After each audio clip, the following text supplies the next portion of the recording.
চাঁদাবাজ আমাদের 3 কোটি মানুষকে ঢাকাবাসীকে ডমিনেট করছে। আপনার অটোরিকশাকেও লাইসেন্স দিয়ে দিচ্ছে। যেটার ফিটনেস চাই, যে ভেহিকল চাই, সেটা কিভাবে লাইসেন্স পায় মূল সড়কে চলার? বলেন তো দেখি আমাদের জীবনটা কতটা ঝুঁকিতে আছে। ঢাকার যে কি দশা হয়েছে, আর সেটা আরো তীব্র আকার ধারণ করেছে গত কয়েকদিনে। এমন অবস্থাতে পা ফেলার জায়গা নাই, মেন রাস্তাটুকু এখন আবার ডাকতে কেটে দিয়ে দিচ্ছে। ঢাকা বাঁচাও, হকার হটাও, এটাই আমার প্রেক্ষাপট। ঢাকাকে বাঁচাতে হলে হকারকে হটাতে হবে, শুধু হকার না, অটোরিক্সা চালককেও হটাতে হবে।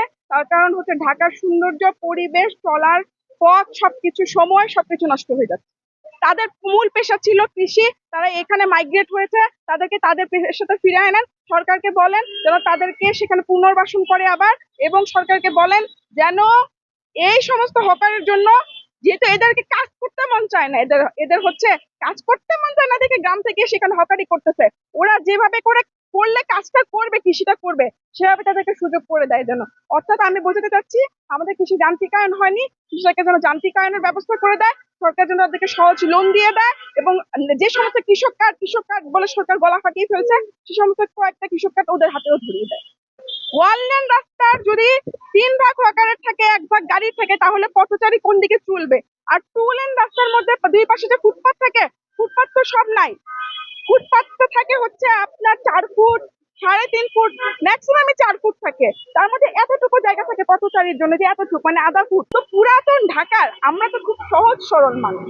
হ্যাঁ দেখেন, আমাদের অনেক বড় মন কিন্তু পুরাতন ঢাকার মানুষ, আমরা যারা ঢাকার মানুষ।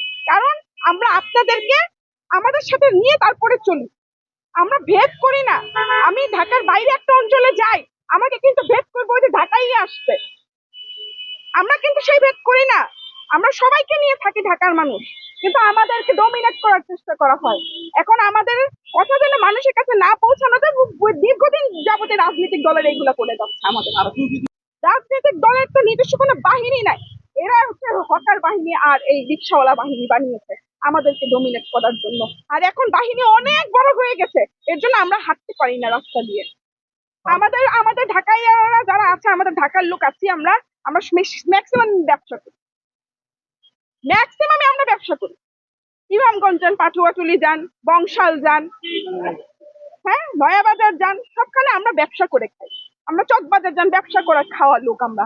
বেগম বাজার যান, আমরা ব্যবসা করে খাই। আমরা মিরপুর যান, ওষুধের দোকান, আমরা ব্যবসা করে খাই। আমাদের এত ভেদ করার দরকার নাই তো। আমাদেরকে ডমিনেট করার জন্য নানান ভাবে চেষ্টা করতে করতে, কারণ আমাদের ডমিনেট না করতে পারলে তো আবার আন্ডার কন্ট্রোলে রাখতে না পারলে তো আবার সমস্যা, বুঝতে পেরেছেন? সেজন্য এরা কি করে, এরা হচ্ছে একটা বাহিনী তৈরি করেছে, যেটা দিয়ে আমাদের দোকানগুলোতে চাঁদা তুলতে পাশের দোকানের কোনো ছেলে আসে না, ওই পাশের এলাকার কোনো ছেলেও আসে না। আপনারা খোঁজ নিয়ে দেখবেন, দরকার হলে রাস্তায় এখন ক্যামেরা আছে, ফুটেজ নিয়ে দেখবেন, আমাদের আশেপাশে কোনো ছেলে আসে না, এলাকার ছেলেও আসে না। তাহলে আসেটা কে? 1 লক্ষ চাঁদাবাজ আমাদের 3 কোটি মানুষকে ঢাকাবাসীকে ডমিনেট করছে। 1 লক্ষ চাঁদাবাজ, এটা একটা বাহিনী, যেটা পালে সরকার। যখন যে আসে সে পাল, যে আসছে সে পালছে। পাইছেন রাস্তা খালি পাইছেন কখনো? আপনারা তো নিশ্চয়ই অনেকদিন যাবত ঢাকা শহরে আছেন, পাইছেন খালি আপনারা? বাংলা মোটরের মোড়টা বলেন তো দেখি, আগে তো হচ্ছে ওই আপনার ওই কি বলে সার্কুয়াটা পর্যন্ত দখল ছিল। মেট্রো রেল হওয়ার আগে সার্কুয়াটাতে থাকতে পারতেন।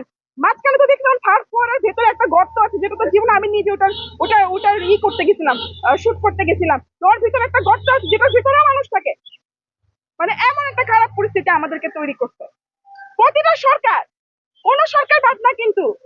আর এই সরকার তো সবাই উঠে চলে গেছে, নাহলে তো আমার রাস্তায় প্ল্যাকার্ড নিয়ে ঘর সংসার ছেড়ে আমার কথা না, বাচ্চাদের রেখে আসছি। আমার বাচ্চারা অনেক ছোট ছোট, একটা বাচ্চা 2 বছর, একটা বাচ্চা 4 বছর, অনেক ছোট ছোট বেবি আমার, ওদেরকে রেখে বের হচ্ছে, কারণ সইতে পারিনি। সবার লেভেলের বাইরে চলে গেছে। 3 ভাগ রাস্তায় হকার থাকবে, আমার জন্য কোনো রাস্তা নাই, আর 1 ভাগ হচ্ছে গাড়ি। এটা মানা যায় বলেন? যখন প্রতিরোধ করলাম 3 দিন ধরে, আজকে কেন আমি নগর ভবনে আসছি? যখন 3 দিন ধরে প্রতিরোধ করলাম, গতকালকে শুনি যে এখন নাকি ওই আপনার অটোরিকশাকেও লাইসেন্স দিয়ে দিচ্ছে। যেটার ফিটনেস চাই, যে ভেহিকল চাই, সেটা কিভাবে লাইসেন্স পায় মূল সড়কে চলার? বলেন তো দেখি আমাদের জীবনটা কতটা ঝুঁকিতে আছে।